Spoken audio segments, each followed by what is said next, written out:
I'm Jody Vance. And I'm George-Affleck. And oh my gosh, what else is there to talk about? Election, election, election. Voting opens today. Early polling opens today. I've tracked down George-Affleck in Spain. That's headline enough, isn't it? UnSpun on the road. Let's do it.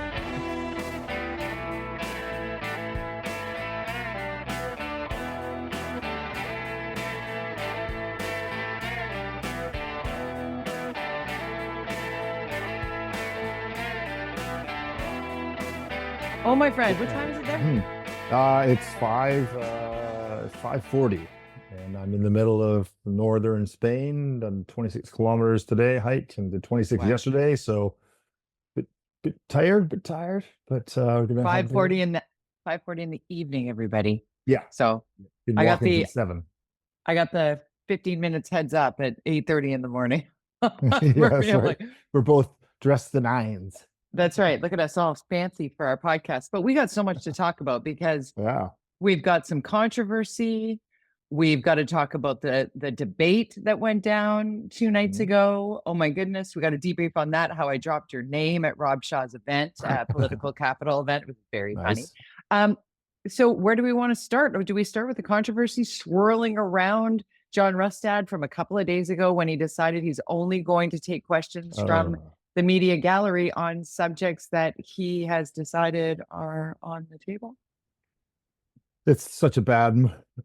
This happened before. I think we've talked about this before. Somebody else did this. I can't remember, but I know that Kirk LaPointe did it in 2018 when I ran with him. He was running for mayor of Vancouver, and he kind of something similar where he did a press conference and he said to Francis Beulah, who was a very important municipal reporter, and he basically accused her of attacking him and shut her down, and basically shut down the whole press conference, which was, the press conference was very strange issues that I was like, what is this about? And so at that moment, I was watched him do that, and I was like running as a candidate with him, and I thought, oh no, you just turned the media against you, and he did, and he couldn't win him back, and that's the kind of thing that exactly what John Rustad did. You do that kind of stuff. We're talking about spin on the show. When you say those kinds of things to reporters, you are putting yourself in a predicament where they're not gonna do you any favors anymore.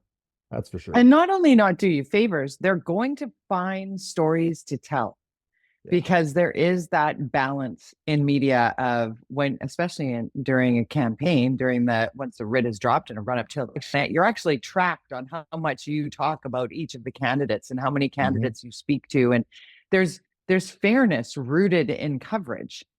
And, if you're not actively speaking to the media about what the media is looking to talk about, they're going to dig deeper. Like that's what people, when they go, the media, it makes me a little bit, well, not a little bit, it makes me a lot upset, because the whole point here is to hold power to account. And especially in times of very broad promises from most every party, and a couple in particular. But before we get to the debate, I do want to talk about this one constituent of BC Conservative Party leader John Rustad. His name is Chapman. He is in South Surrey, and somebody dug through his tweets, and it was Jazz Johala from CKNW who actually posted. Honestly, this thread, you almost have to have a trigger warning going into it, because it is just disgusting what was written there in short form. And it really doesn't matter what your political leanings are about this. He said, and I'm only going to take this one little snippet, and I can't believe that somebody who's running for office wrote this at one time in his life, but he basically referred to Palestinians and Muslims as walking, talking, little ticking time bombs. And it went on and on and on and on and on. And he is now put out. First, John Rustad said, I'm not kicking him out. Hadn't heard from him, but I'm not kicking him out. And then a very lawyered, cautious and careful mea culpa came forward. Now, do you think that the not taking of questions and the finding of this are related? I think it's not. No, I think it's a complete coincidence. I think this candidate, obviously, and this is always the problem with your anybody, we talk to our kids about this all the time on social media. Don't say something stupid now that you'll regret in Right. 10, 15 years. Like, just, if you dig back in my tweets, you'd be challenged to find something that I wouldn't still stand behind and say, no, that's this. I'd have some argument of why I Right. said that, because before I send a tweet, I try to think, okay, what are the repercussions of this forever? And to say those kinds of things that he said back then, that's brutal. But the only strategy he could possibly have, and that writing is fairly safe for him, is it though? Oh yeah, yeah. It's Even with that, writing. Yeah, okay. yeah. So here's what he said, just in again in the balance of this. Brent Chapman sent this directly to Global News last night. I'll read a part of it because it literally goes on for 5 paragraphs. Tonight, some old comments and posts of mine were shared on X by Jazz Johal. The language I used and the sentiments I expressed at the time towards Palestinians and members of the Islamic faith were completely unacceptable. They do not reflect who I am today or the respect and admiration I hold for the Palestinian and Muslim communities. I want to offer my sincerest apologies to everyone hurt by my past words. Since making those comments decades ago, I have had the privilege of traveling to Muslim majority countries and building meaningful relationships with the members of the Muslim community in Canada. These experiences have broadened my understanding of Islam and deepened my appreciation of incredible contributions Muslims make in our communities, both locally in Surrey and across Canada. He goes on more and more and more. Yeah. Mea culpa, right? Like careful, measured, definitely lawyered for sure. But do we ever get to a place, John? And I'm not saying that should happen here, because I can't even imagine how offended an entire religion plus ethnicity of people, the diaspora of Palestinians, are already going through quite a bit, I would say.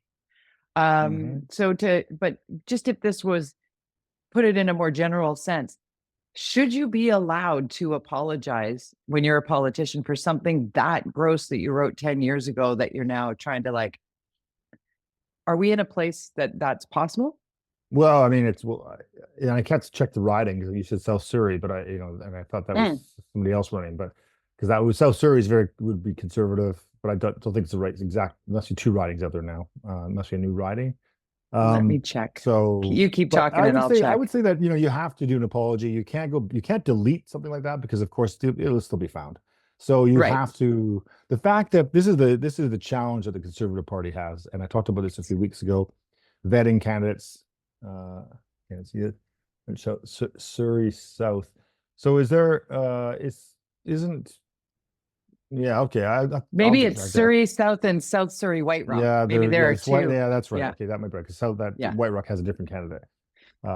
So Surrey South has a very large, it's like 70% South Asian or Muslims, and he had no choice. But I would say this just shows it's a statement on the quality of vetting that they did of these candidates that they have. That they would have not found that when I ran for office. Every time you have to download all of your tweets, all of your Facebook, there are staff that go through them and they find the ones that might be challenging, and they sit down with you and they say, okay, we found this tweet.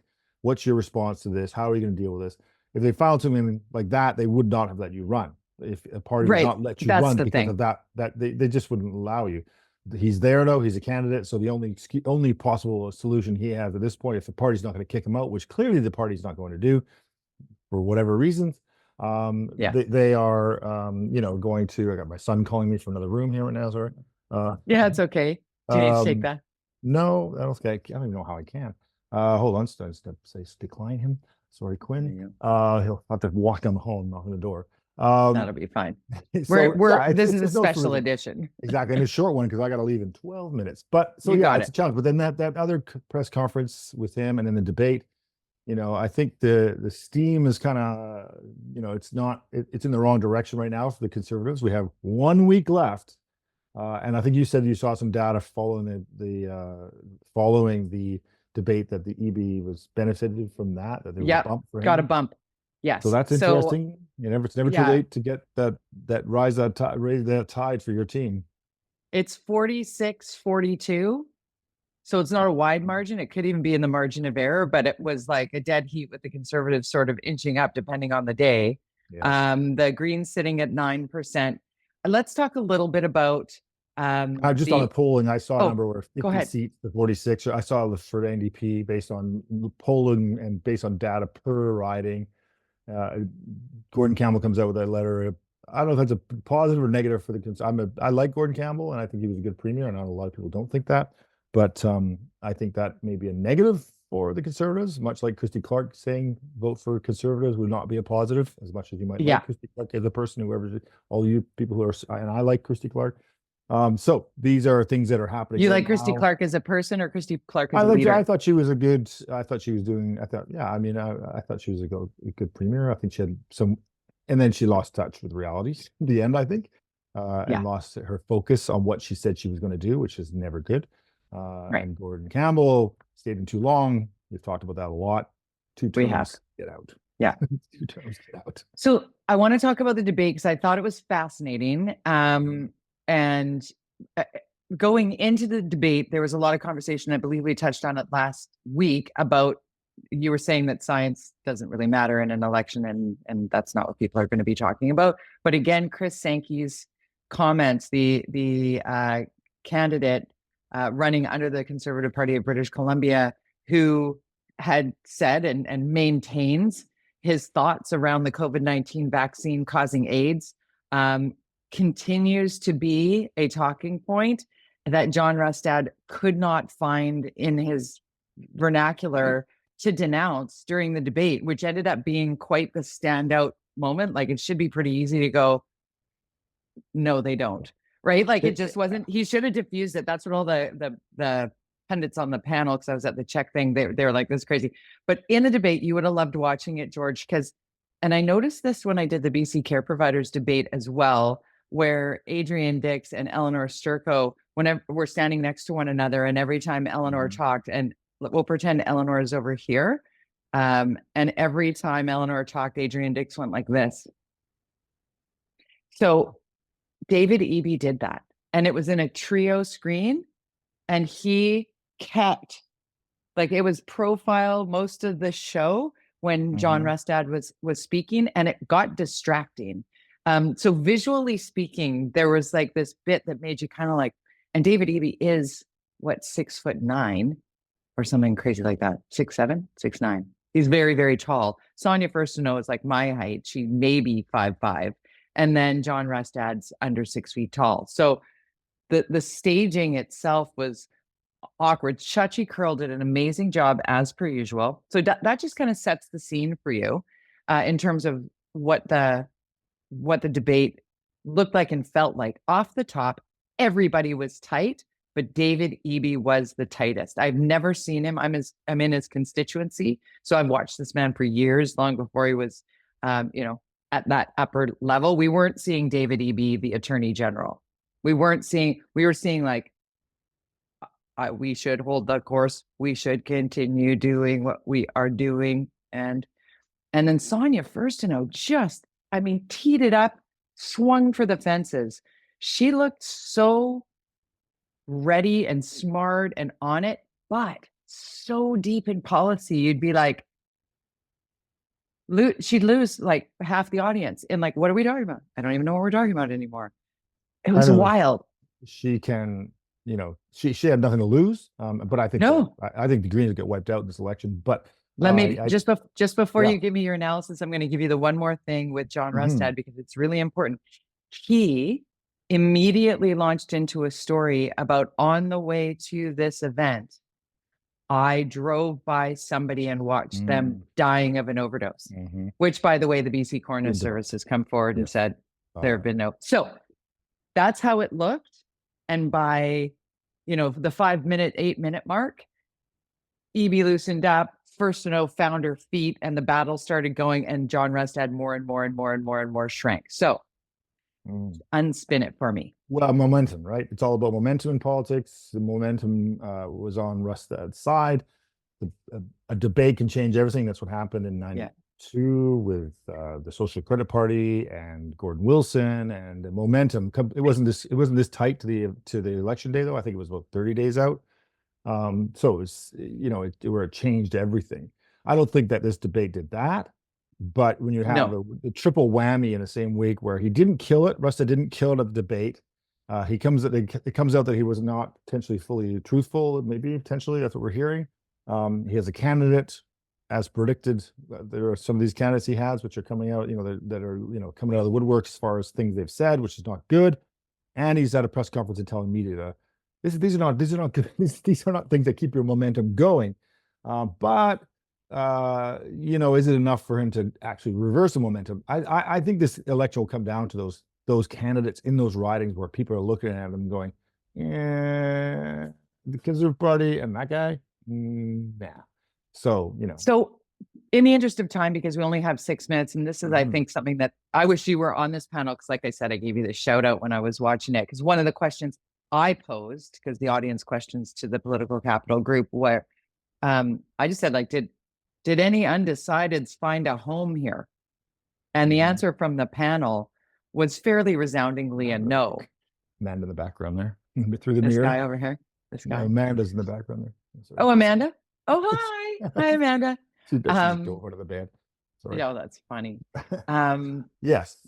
But they basically said, I don't think anybody who was undecided found a home. And it was interesting because that mushy middle side, the people that don't really want to vote for NDP again because they've been around too long and they're feeling it, and they're going to blame somebody, and it's a change election, right? Call that a change election. And maybe they would have swung over to BC United. You know what? More conservative, but not crazy people. Right?